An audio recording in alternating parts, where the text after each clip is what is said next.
Welcome back to Hypixel Skyblock Ironman mode. To start, I claimed my 5 hunt traps for a few more silent depth shards, hitting a trap hunt milestone that brought me to hunting 19. I mined diamonds for a little over an hour in order to refresh my booster cookie, then got straight to the crypts for some Revenant Slayer, where I'm hoping to reach Rev Slayer 7 and unlock the recipes for healing wands, vitality boosting gear, and the Slayer specific swords and armor. Thankfully, this Slayer is a lot easier to grind than Sven. With the Mastiff and Pooch Sword combo, I can handily take out a tier 4 Revenant horror. My boss time isn't horrible, it takes me about as long as it does for a tier 3 Sven. Another tier 4 later, and I was at Revenant Slayer 4, unlocking the first 2 pieces of Revenant armor. The best part about Rev Slayer is that you can find an empty lobby and face no competition for the enemies at all. It also provides a consistent supply of the most powerful minion fuel in the game outside of catalysts.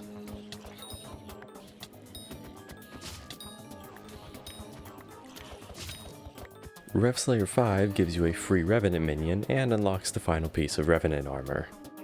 RNGesus is clearly still on my side. I dropped a Smite Sits book after just 16 bosses, tacking on another 10% damage to the undead. I reached Combat 24 and continued all the way to Revenant Slayer Sits, unlocking the Reaper Falchion and giving me a free Revenant Catalyst. There are, as I mentioned earlier, quite a few useful recipes from the Slayer. Unfortunately, you see, most of them require an unholy amount of Revenant Viscera and Enchanted Rotten Flesh, materials that I cannot easily acquire manually.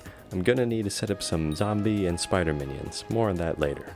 I was getting so much Revenant flesh from these bosses that I had to expand my storage area, although frankly I was neglecting doing this for weeks by this point.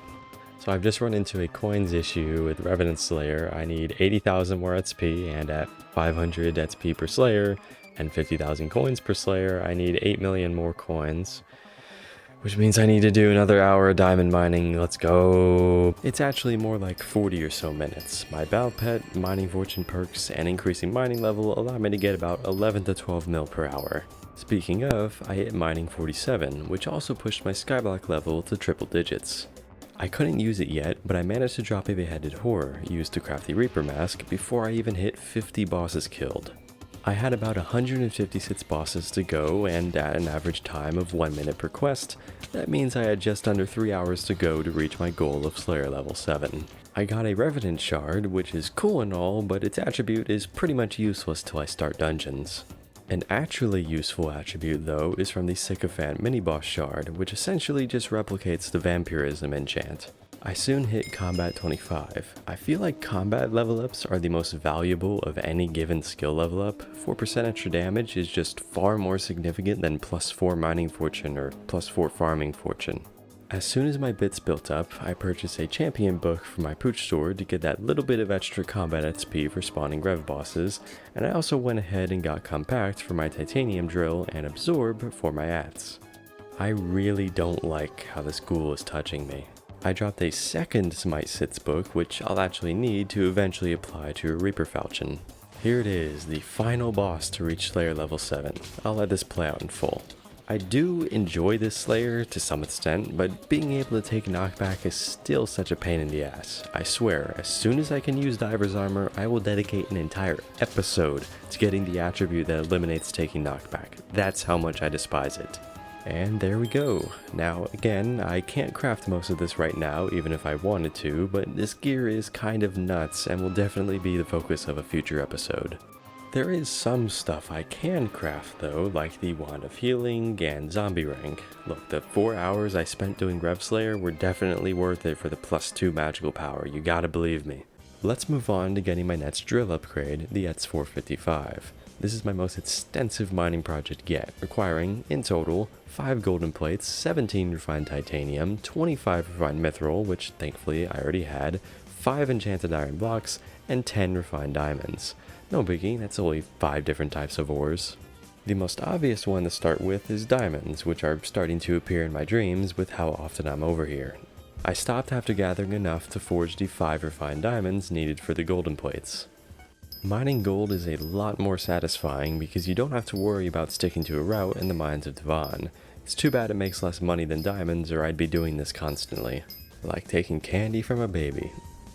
Getting Glaciite jewels is like trying to take candy from an interdimensional overlord. I had to kill, give or take, 1800 glaciite walkers to get all 25 jewels I would need, but that's not the issue. You see, killing these things is one of the Dwarven Mines commissions, so there's a near constant flow of competition in every single lobby. You know the best part? I had the jewels I needed sitting in a chest this entire time. I waited on my refined diamonds to finish and then put everything together into 5 golden plates, which I'll soon have to forge into mithril plates. The bulk of my time grinding the ETS455 was spent here, getting titanium. Unlike those miserable ass glaciite jewels though, this actually serves a purpose beyond just the resource. I could get my daily Heart of the Mountain XP bonuses and participate in mining events to build up my mithril powder, which was only hovering at a few million. Not to mention, mithril mining gives a boatload of XP. I accrued about 800,000 mithril powder, which I dumped entirely into titanium and sanium to make this go by a bit quicker. I stopped at 208 enchanted titanium, good for 13 refined titanium. Of course, those take 12 hours in the forge, so I wouldn't actually have all of those materials for another day. I logged on the next morning to claim my refined titanium and set up the final sits I need. This left one free slot which I decided to save for the Sunnyside Goblin Omelet, one of the most powerful and cost-effective drill upgrades. The recipe requires 96 yellow goblin eggs, which can drop rarely from treasure chests inside the goblin holdout. 1.04% of the way there. Yippee! I don't actually mind this at all, it gives me a lot of other rewards, like blue goblin eggs and red goblin eggs. Plus, my luck still hadn't died yet. I'd barely been at it for 40 minutes and already had 25 yellow eggs and 9 blue eggs. A 2x powder event started, and if you're wondering how that interacts with the crystal serendipitous attribute, yep, 16,000 powder from one chest. I hit mining 48, which is probably my only mining level up ever from Hearthstone. By the time I got all 96 eggs, I'd accumulated 2.8 million gemstone powder, which I put into the mining fortune and professional perks. I collected the last of my refined titanium, mined up 5 enchanted iron blocks, and began forging 5 mithril plates. There's another component to the Sunnyside omelet, a flawless topaz gemstone. That's why I invested in the professional perk, because I've got half an hour of topaz mining to do. It's much quicker than when I last did this because the bow pet grants 3 extra pristine inside the magma fields, which, as you can see, is very powerful. You might also notice that my heat is very high. I did this deliberately in order to best take advantage of my drill's heated reforge. With the gemstone secured, I threw the omelet into the forge, and since I had the leftover mithril, I upgraded my beacon too. The next day, I collected everything bar the beacon and shifted over to diamond mining. 10 refined diamonds are all that's left for the 455 recipe, plus my booster cookie had run out. With another 50 mining fortune at my disposal, my rate shot up to about 228,000 coins a minute, or 13.6 million coins per hour. I'm here to remind you once again that I hate this Clash of Clans ass time-locked system. My focus shifted to the end, where I wanted to get a few dragons done. Zealot Bruisers were my choice to grind Summoning Eyes, as they have a higher base chance to drop them. My current goal for dragons, which, spoiler alert, I do not achieve today, is getting Wise Dragon Armor to pair with the Frozen Scythe I'll eventually be able to make. Along the way, I picked up Endstone Protector Shards, which provide a % boost to defense. They seem to drop if you contribute a certain number of Zealots to spawning the Protector.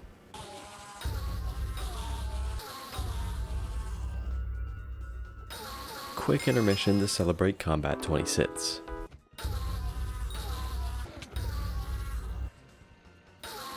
And that's 4. My first dragon was, unfortunately, unstable and netted me a useless chestplate that I sacrificed for essence.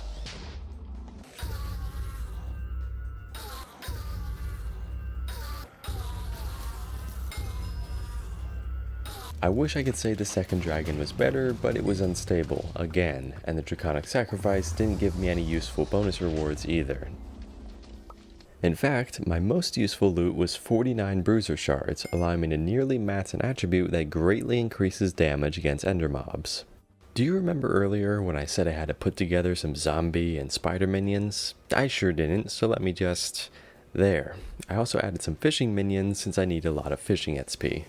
To end us off, I claimed my final 3 refined diamonds and forged the titanium drill ETS455, which provides 200 more mining speed and 15 more mining fortune than the 355, and also unlocks an amber gemstone slot. Thank you for watching, and I'll see you next time for the upcoming mining fiestas and the grind for Sorrow Armor.